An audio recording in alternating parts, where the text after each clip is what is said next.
नमस्ते प्रणाम, क्वेश्चन बने रहुआ सभी हम अपने के छोटा भाई अंदीप अंदाज। तो आज के वीडियो बहुत ही मजेदार होके वाला है। वीडियो में रत्नस के 4 गाना ले बनी, तो वीडियो देखिए और एंजॉय करी। वीडियो अच्छा लगे तो लाइक करी, कमेंट करी, चैनल के सब्सक्राइब करी। हाँ सुनावा ना, का सुनावे ला चाहिए तेरे अपन बोला मुआ खेला हम सुने ला तैयार बड़ी। सुनावा तू का सुनावे के चाहिए तारू हमारा के मालो यार किस्ता के बुझेला। अरे और किस्टा के बुझेला तो ठीक है करेला। हमरा हिसाब से तोरा के सीतामढ़ी के बांध पे के बुझे के चाहिए, काहे कि देखो में तो उससे कम नहीं खसलो काई। पीके आवेला दारू तो मांगेला या गारू, पीके आवेला दारू तो मारेला या गारू। ना भौजी तू ही बतावा, जब दारू पी के आवेला तो गारू से मांगेला, और जब ना पी के आवेला तो कहाँ से मांगेला? पी के आवे दारू तो मांगे या गारू, दारू पी के आवेला तो गारू से मांगेला, जब ना पी के आवेला तो कहाँ से मांगेला? पछारू से मांगेला। हमरा हिसाब से तो ना पी के आवेला तो तहरा से पछारू से मांगत हुई। का कोही कितना कोरेला उदासा, तोरा जितना मन बा उतना कह, हम कहा मना करत तरी। औरो का करेला तू कह, हम सुनेला तैयार बारी, तू कह।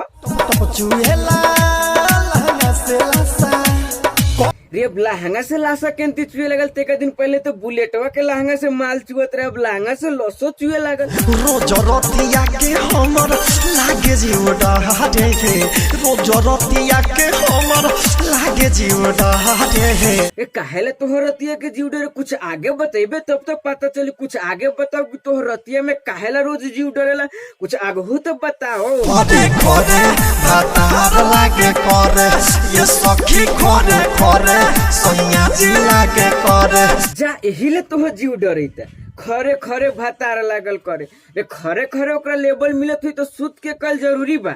खरे खरे भातार लागल करे, ओकरा खरे खरे लेबल मिलत हुई तो ऐसे खरे खरे करत हुई। ये करे चलते भइल बा फिरी ना औरो का भइल बा, तू पूरा खोल के बतावा बतावा। बात ना बुझे लगेला जुझे, टाइट सामान हमार कोइले बलुझे।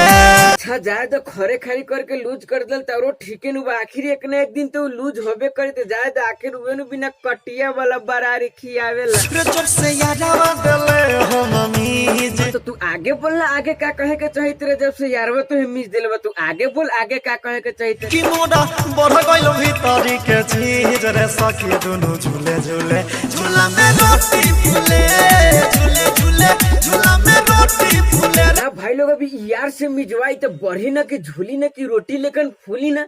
अगर यार से मिजवाई तो बढ़बे करे, फूलबे करे, रोटी लेकिन झूलबे करे। से धइले बाटे तहरा झोली में गमौरी रे, कैसे धइले बाटे तहरा ढोरी में गमौरी रे। रत्नेश भाई तू बतावा, तू भक्त चोनहरे हवा का हो? गर्मी के महीने में सामान के रक्षा स्वयं न करबो तो में खुजली न होई कि गमहौरी न होई? चाहो रत्नेश भी तू भक्त चोनहरे हवा। सटन तनिका भिरी ओ में हंस दी खौरी रे। अरे रत्नेश भाई तेका हमरो के मौका दे दे, हमो में हाथ लगा के खौर दी। वीडियो सिर्फ मनोरंजन खातिर बनावे नहीं, वीडियो देखिए और एंजॉय करी। अगर अपने चैनल पर नया बनी तो मजा प्लेटफॉर्म को सब्सक्राइब करी और बेल आइकन दबा दी।